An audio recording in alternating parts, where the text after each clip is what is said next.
Et bonjour les amis, j'espère que vous allez bien. Aujourd'hui, je fais un nouvel épisode. Je sais que je vous ai manqué, ma petite voix suave. Aujourd'hui, j'ai envie de parler du fait d'être introverti. Je suis quelqu'un qui est introverti. D'ailleurs, c'est un peu à cause slash grâce à ça que je fais ce podcast. Mmh, c'est, un trait de ma personnalité. En vrai que j'ai un peu mis des mots dessus, relativement récemment et en vrai, c'est quelque chose qui moi me pèse pas mal. Heu, je trouve que dans cette belle, société, c'est pas très mis en valeur et je me sens, beaucoup, très souvent nul. C'est un trait de caractère que j'aime pas chez moi, qui, avec, un peu de travail, je le valorise et tout, mais je peux vite me sentir, coupable, d'être introverti, et en gros, j'ai découvert ça, comme j'ai dit, il y a pas si longtemps que ça. Je me rappelle avoir fait, un test de personnalité, vous savez, celui avec les 4 lettres, heu et du coup, la 1re lettre te dit si tu es introverti ou extraverti et spoiler alert, je suis introverti. Et en vrai, la définition d'être introverti, c'est qu'on est tourné, vers soi dans un monde intérieur. C'est pas de l'égoïsme, mais c'est, moi pour vivre mes émotions, pour, vivre, des moments qui viennent de se passer dans mes discussions, dans tout plus ou moins, je vais beaucoup, me renfermer sur moi et vivre la chose, tout seul. J'ai besoin souvent de prendre du recul. Exemple, je viens de parler, à quelqu'un ou de faire quelque chose. Sur le moment, je suis pas c'est comme si je le vivais en décalé. J'ai besoin de le vivre, après je prends du recul, je sais pas, la journée passe ou, il y a un petit moment calme, je vais repenser à ça et là, toutes les émotions et cetera, si on me demande quelque chose à chaud, moi je vais être directement bloqué et je vais souvent dire: «Ah je sais pas, je sais pas». Ça c'est ma phrase, je dis souvent ça. Et quand après je prends du recul et j'ai le temps de poser les mots sur ce qui vient de se passer, sur mon ressenti, sur ce que je viens de dire et cetera, là je vais, pouvoir, comprendre ce qui vient de se passer et dire: «Ah OK, c'est bon, je l'ai vécu totalement». Je sais pas si ça le fait aux gens. En gros, là, je vais utiliser plein de termes à l'arrache, mais qui vont expliquer un tout. Heu, Par exemple, je peux utiliser le mot introverti, heu, un peu l'angoisse, sociale, heu, le stress, les choses comme ça, mais je trouve que c'est tellement, imbriqué les uns les autres que j'arrive pas à dire un mot qui va définir tout. Heu, Par exemple, quand je dis aux gens que je suis un peu, timide, introverti, les gens ils vont direct me dire: «Ah mais non, mais Fawzi, c'est pas vrai, regarde, tu parles aux gens, tu es à l'aise, tu peux être drôle, intéressant et tout». Heu, L'un n'empêche pas l'autre en fait et les gens ils comprennent vraiment pas ça et des fois ça peut même, «m'énerver» entre guillemets parce qu'ils comprennent pas, l'effort que ça me demande. En gros, quand je vois des gens introvertis, et extravertis, j'ai l'impression que si moi je côtoie des gens, ça va me coûter énormément d'argent, oui, pour vous dire à quel point ça me coûte, énormément d'énergie et si, quelqu'un qui est extraverti, j'ai l'impression que c'est quelqu'un qui a besoin d'aller vers les gens pour justement, se sentir bien, à l'aise, vivant quoi et moi c'est tout à fait l'inverse. J'ai l'impression de m'épuiser avec les gens et ce qui est un peu fou, c'est, qu'il y a personne avec qui je suis, à l'aise de fou. Je pense que les personnes qui s'approchent le plus de ça, c'est, mes copines quand je suis en couple et cetera. Ça c'est des gens avec qui je peux, le plus passer de temps sans me sentir, genre vidé, pas bien, envie de m'isoler. Mais sinon, en permanence, la moindre relation, que ce soit frère, sœur, père, mère, cousin, meilleur ami, tout ce que vous voulez, je n'aime pas être avec ces gens-là parce que ça me coûte. Quand je dis j'aime pas, en vrai, je pense que c'est, l'essence de la vie, c'est de partager des moments avec les gens. Ça, j'en ai pris conscience que c'est le truc qui me fait me sentir la plus vivant, je pense. Mais en fait, ça a un coût tel que, faut que je les choisisse au bon moment et tout et j'ai l'impression que c'est comme ça pour beaucoup de gens, mais le fait que je sois introverti, c'est amplifié, fois 1000. Heu, c'est un truc, trop chiant à gérer au quotidien parce que toutes mes interactions humaines, et Dieu sait qu'il y en a, elles sont hyper, fatigantes et stressantes pour moi et il y a pas un moment où, je me sens très vite, à l'aise et je peux rester là, je peux par exemple ne rien dire, dans une discussion, c'est quelque chose moi qui va me stresser mais au plus haut point. C'est horrible alors que en vrai, il y a plein de contre-exemples ou de choses qui font que, ça se passe très bien dans mes discussions et cetera. Moi, ce qui me choque, énormément, mais vraiment énormément, c'est quand les gens, je sais pas, ça fait un moment, je les ai pas vus et ils me revoient et ils sont grave, contents, disent: «Ah Fawzi, comment tu vas?» et tout et tout.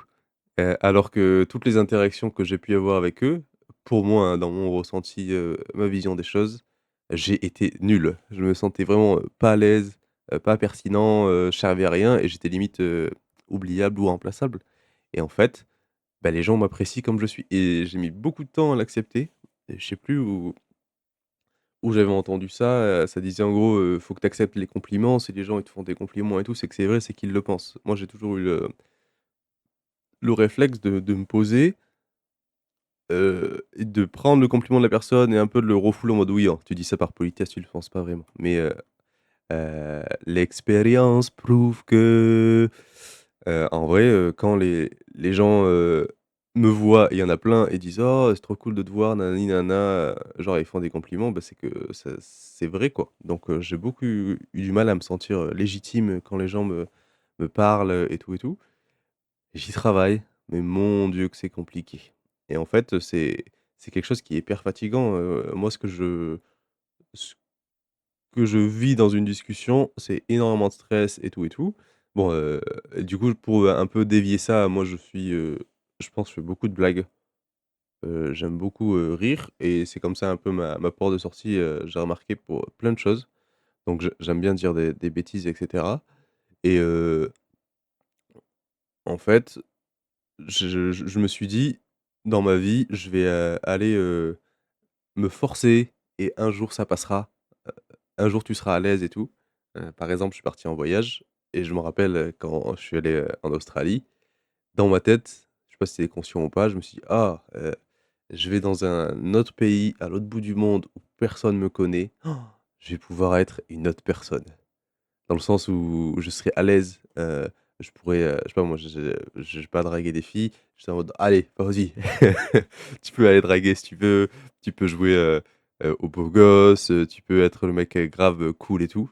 Mais pas du tout en fait. C'est quelque chose qui est grave, ancré en moi. Je suis, Fawzi Aragaoui, heu, que je sois en France, dans mon village ou à l'autre bout du monde, tu seras toujours la même personne mon ami. Toujours, toujours et je l'ai réalisé comme ça et en fait, faut que je l'accepte. Mais en fait, je me dis que c'est pas trop, valorisé et du coup, c'est un peu nul.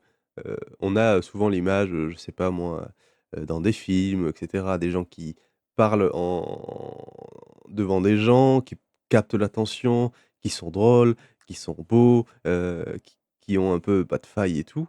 Évidemment, c'est faux, mais c'est quelque chose qui vend tellement du rêve que quand on on parle de gens introvertis, on voit moi, j'ai vraiment une image très pessimiste de la chose.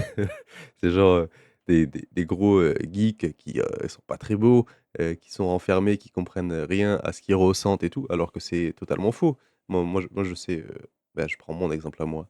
Certes, je suis un geek, certes, ça, je le confesse, mais j'ai pas la dégaine d'un geek, je suis très, je pense, «fort» entre guillemets, mais en accord en tout cas avec, mes émotions et tout et au contraire, je pense que l'introversion ça a même du bon dans ça, c'est comprendre ce qui se passe et un peu l'intérioriser et l'accepter et le travailler et pas le prendre brut et être peut-être, plus, on comment on appelle ça? J'ai envie de dire, on réagit, on est direct impulsif et cetera. Je pense que ça me permet de prendre du recul, ce côté, de mon caractère.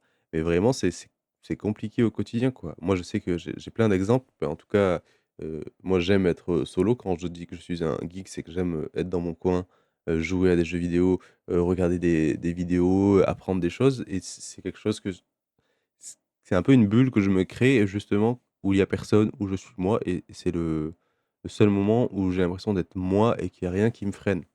Par exemple, je sais que je déteste danser en public, c'est impossible, mais je peux, m'amuser à faire des petits pas pour rigoler quand j'écoute de la musique, dans ma chambre ou dans ma maison quand il y a personne. Heu c'est vraiment un truc où je me sens, heu, sûr et personne n'est là, donc je peux faire ce que je veux et je suis complètement moi-même. Mais il y a plein d'exemples qui me font capter, mon introversion et même quand je vois des gens, genre en une demi-seconde, selon comment ils agissent, quand il y a des gens autour d'eux, je me dis: «Ah, toi, tu mon gars, tu fais partie de ma team» et carrément je les «préserve» entre guillemets, où je vais pas bon, alors moi j'aime pas aller parler aux gens, comme ça sans raison, mais du coup, je les laisse tranquilles dans leur coin et je me dis: «Ah, on est ensemble, pas de souci, je vous comprends».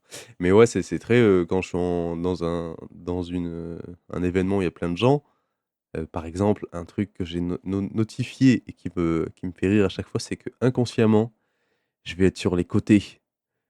Imaginons, on est à une table ou quoi, je vais être direct, au bout de la table ou je vais pas être, dans la salle de classe, par exemple. Bah, je vais être toujours, au fond de la classe, pas parce que je suis un délinquant et tout, mais c'est juste personne va me capter, je vais être dans mon coin, je me protège, hop, hop, je me mets en place et tout le monde va me laisser tranquille. Merci, au revoir. C'est des choses comme ça. Il y a quoi, récemment au boulot, par exemple, j'ai toujours des exemples où quand je sais qu'il y a des gens, il y a des grands couloirs, là où je travaille. Quand je dois passer, d'un point A à un point B, bah, je suis capable de faire un détour de fou parce que je suis sûr que si je passe par en haut, par exemple, je peux aller de la cuisine à la salle à manger, qui sont à l'opposé l'une de l'autre. Je vais monter les escaliers, alors que c'est au même étage, hein.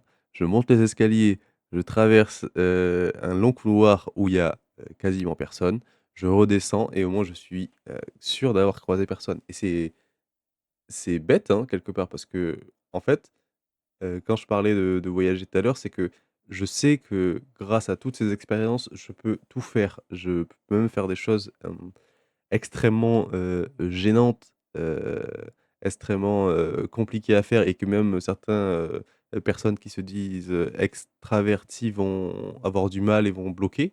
Je sais pas moi, des karaokés, parler dans une langue, qu'on connaît pas, demander des choses un peu incongrues et même des fois, je me surprends à dire des choses hyper dures à dire, par exemple sur mes ressentis, mes expériences un peu étranges ou quoi ou qu'est-ce et ça, j'y arrive, mais en fait, ça me demande juste beaucoup d'efforts, mais je suis capable d'aller même plus loin que les extravertis, j'ai l'impression en tout cas et j'étais, sûr que ça marchait un peu comme un muscle, de me dire: «Allez, ça va aller mieux, plus tu le fais, plus ça va être facile, moins ça va te coûter d'énergie», mais non, non, c'est ancré en moi, je pense que je peux toujours, le travailler et tout, mais je suis en train de me dire: «Allez, je m'accepte». En plus, j'ai pas besoin de changer, en fait. Je suis comme je suis. Comme j'ai dit tout à l'heure, il y a des gens qui t'apprécient, Fawzi. Ça se passe très bien, dans ta vie. Tu as des amis, tu es capable de faire, plein de choses, mais c'est tellement, pas facile que ouais, ça m'épuise et mentalement, j'ai toujours l'impression d'être, fatigué, de devoir, faire plus que je ne suis et tout et donc c'est grave compliqué et c'est un truc qui me pèse, vraiment. Même là, je vois un psy je pense en grande partie, pour ça et j'ai envie que ça change en vrai ou juste de l'adoucir mais heu, j'essaye aussi de l'accepter. En fait, je travaille pour me sentir, grave à l'aise parce qu'en soi, il y a plein de situations où, ça se passe bien, même la quasi-majorité, mais c'est quelque chose qui me rend fou, quoi. Genre le téléphone, c'est une grosse angoisse, tout m'angoisse. Dès qu'il y a quelqu'un, dans l'équation, donc autre que moi, bah, direct, ça va être un souci dans ma tête, un truc à gérer. Quand je vais voir quelqu'un, je vous donne plein d'exemples en pagaille, mais quand je vais voir quelqu'un, je vais, direct réfléchir à ce que je peux lui dire. Quel sujet, nous lie les 2. Qu'est-ce que je pourrais aborder si, je sais pas quoi dire dans la discussion parce qu'il y a un blanc mais en fait, on s'en fout, quoi. J'ai un exemple, trop, touchant. Quand j'étais au Mexique, heu, je traînais avec une fille et cette fille avait travaillé pour des gens, au Mexique et elle, elle est uruguayenne, mon amie et elle a travaillé pour des Mexicains et c'était dans la campagne, perdu, perdu de ouf et du coup, on était avec ces gens-là, on s'est pas parlé parce qu'on parlait pas la même langue et heu et franchement, c'était un moment d'une douceur où le peu que je comprenais d'espagnol, elle disait des choses hyper basiques et moi, je peux être tellement jugeant sur ça, sur les gens qui «brassent de l'air» entre guillemets, mais à ce moment-là, c'était d'une simplicité. On se disait pas grand-chose: «Comment ça va?» bah, ils parlaient entre eux, moi je comprenais un peu, mais vite fait quoi. Grand timide introverti, si je j'arrive pas à bien, gérer la langue, bah, je vais me taire, ce qui est très pratique pour apprendre. Non, non, non. Mais bon bref, ces personnes-là, ils parlaient de choses très basiques. Quand ils me parlaient, ils disaient des trucs très simples: «Tiens, tu veux manger ça?» Ça ici, genre, ils me parlaient des paysages ou de ce qui se passait un peu dans la ville, mais de manière très basique et c'était suffisant et c'était d'une qualité, c'est un moment, délicieux donc je me rappellerai, toute ma vie et je me disais: «Oh putain, mais Fawzi, tu peux» c'est l'exemple même, cette personne, elle t'a, entre guillemets, hein, rien apporté, intellectuellement et c'était un de tes moments préférés au Mexique. Donc pourquoi toi, tu dois forcément, quand tu parles à quelqu'un, apporter quelque chose de, fou dans tes discussions et tout? Non, tu as pas besoin. Tu peux juste être gentil, souriant, juste être agréable, point. C'est déjà une dinguerie. Il y a des gens qui sont hyper désagréables et voilà quoi, c'est un peu un truc, que j'essaie de travailler et ouais, ce podcast en fait partie. C'est un je pense un long process et c'est, le travail, d'une vie quoi. Mais force à moi, je m'encourage et j'invoque, beaucoup de force et de Dieu, de compassion. Parce que ouais, en vrai, ça me fatigue beaucoup et je vois pas la fin du tunnel, quoi. J'ai l'impression que je fais trop partie de enfin, ça fait partie de moi ce côté-là et que ça disparaîtra jamais et du coup, ça me fatigue énormément. Mais bon, je vais je vais y arriver, je vais y arriver. En tout cas, voilà, ce qu'il en est grosso modo pour aujourd'hui. Je vais, gentiment passer aux recommandations.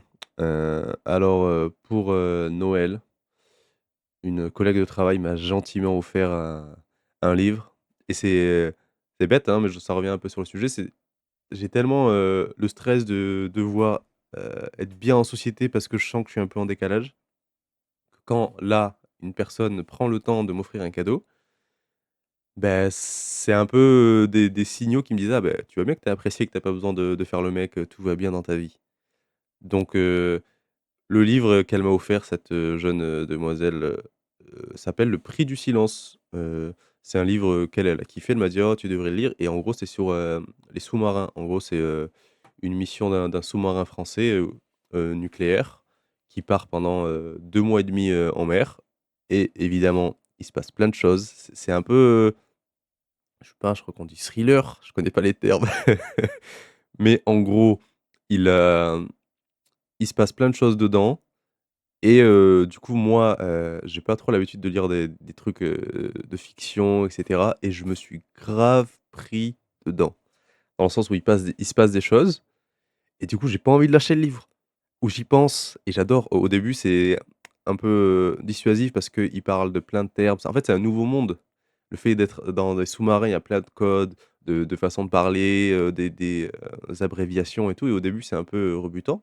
En fait, c'est un livre qui fait même pas 200 pages, je crois et il se lit tout seul et à chaque fois, il est bien rythmé, à chaque fois, il y a des choses qui se passent, on s'y attend pas, bim bam boum et du coup, je l'ai lu, relativement rapidement et ce que j'ai adoré, justement, ce qui me rebutait au tout début, c'était: «Ah, c'est trop, faut rentrer dans un monde», mais une fois que tu rentres dans le monde, tu te régales. Donc j'ai commencé à regarder des vidéos sur les sous-marins un petit peu et il est grave pertinent parce que ce qui se passe, c'est relativement, concret, dans le sens où, les termes, c'est les vrais termes et cetera et du coup, je regardais la vidéo, je disais: «Mais je sais tout ça!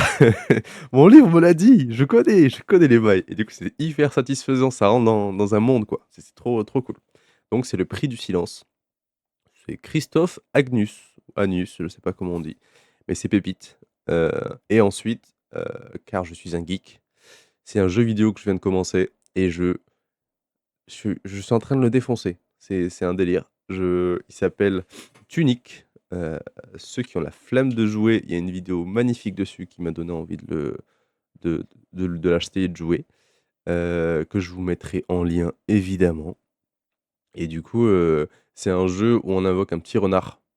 C'est un jeu, il fait à peine 1 giga, ça m'a grave étonné. Il est très, basique, dans le truc, mais il est grave prenant et en plus, il est d'une profondeur folle, parce que moi j'ai vu la vidéo donc je me suis un peu spoil, mais c'est pas grave. Dans le sens où le jeu se passe pas comme on s'attend et il y a des mécaniques, grave, novatrices et différentes que les jeux habituels, où c'est, dont au début tu te bats et tout et cetera, mais en fait tu suis une genre de quête, c'est un peu, une religion et cetera, ce qui se passe, puis après il y a un retournement de situation, bref, je spoil pas trop. Mais les mécaniques sont trop bien, la réflexion est folle et je vis pour jouer à des jeux comme ça, quoi. Et en plus, c'est grave, c'est surprenant, quoi. Au début, il a l'air tellement simple, mais en fait, il est tellement profond. Donc j'ai pas envie de vous spoil, mais pépite, pépite. Je vous mets ça, dans la description, mes petits loulous et puis voilà, quoi. J'espère, avoir été clair. Je sens que mon cerveau est parti dans tous les sens. Mais grosso modo, voilà ce que je ressens à propos de mon, introversion. Je sais pas si ça se dit, mais je le dis comme ça. Allez, c'est ciao mes loulous.